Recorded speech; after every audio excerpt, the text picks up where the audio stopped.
যে সমস্ত ছাত্রছাত্রী 2024-এ উচ্চ মাধ্যমিক পরীক্ষা দিবে তাদের কাছে দুটো ডকুমেন্টস থাকা বাধ্যতামূলক। কোন দুটি ডকুমেন্টস না থাকলে ছাত্রছাত্রীরা 2024-এ উচ্চ মাধ্যমিক পরীক্ষায় বসতে পারবে না, এক নোটিশে জানিয়ে দিল উচ্চ মাধ্যমিক শিক্ষা পর্ষদ। একাদশ শ্রেণীর পড়ুয়াদের জন্য এই ভিডিওটি খুব গুরুত্বপূর্ণ হতে চলেছে, তাই ভিডিওটি একটু স্কিপ না করে সম্পূর্ণ দেখতে থাকো। চ্যানেলে নতুন হয়ে থাকলে চ্যানেলটিকে সাবস্ক্রাইব করে অল নোটিফিকেশন অন করে রাখো। তোমরা দেখতেই পাচ্ছ অন স্ক্রিনে এখন West Bengal Council of Higher Secondary এডুকেশনের অফিসিয়াল ওয়েবসাইটে ওপেন করা আছে।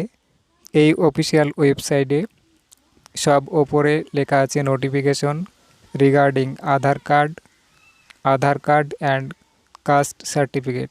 এখানে ক্লিক করতে হবে, তাহলে এরকম একটি নোটিশ ওপেন হবে। নোটিশটি প্রকাশ করা হয়েছে 7/07/09/2022-এ। বিজ্ঞপ্তি: সকল উচ্চ মাধ্যমিক বিদ্যালয়ের প্রধান ও সংশ্লিষ্ট সকলের প্রতি নির্দেশ অনুযায়ী জানানো যাচ্ছে যে 2022 থেকে 2023 শিক্ষাবর্ষের একাদশ শ্রেণীর ছাত্রছাত্রীদের অনলাইন পোর্টালের মাধ্যমে রেজিস্ট্রেশন ফর্ম ফিল আপ ও ফিজ জমা দেওয়ার কাজ চলছে।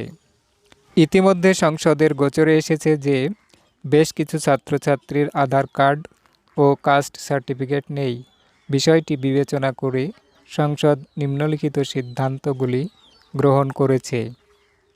1.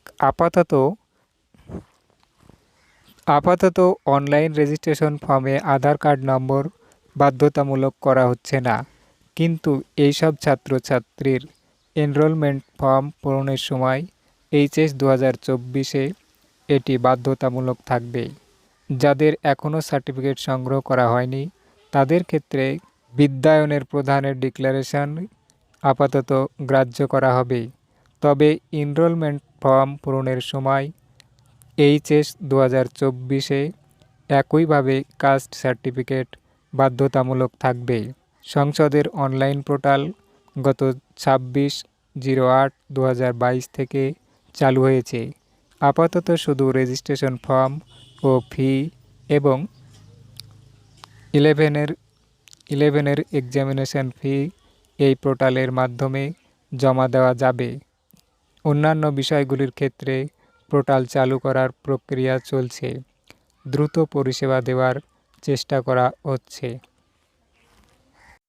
তাহলে তোমরা বুঝতেই পারছো যে এবছর যে সমস্ত ছাত্রছাত্রী একাদশ শ্রেণীতে পড়ছো, তোমাদের 2024-এ উচ্চ মাধ্যমিক দেওয়ার সময় তোমাদের আধার কার্ড এবং কাস্ট সার্টিফিকেট যদি না থাকে তাহলে তোমরা 2024-এ উচ্চ মাধ্যমিক পরীক্ষায় বসতে পারবে না। এরকম আরও লেটেস্ট আপডেট পেতে ভিডিওটিতে একটি লাইক করে চ্যানেলটি সাবস্ক্রাইব করে অল নোটিফিকেশন অন করে রাখো।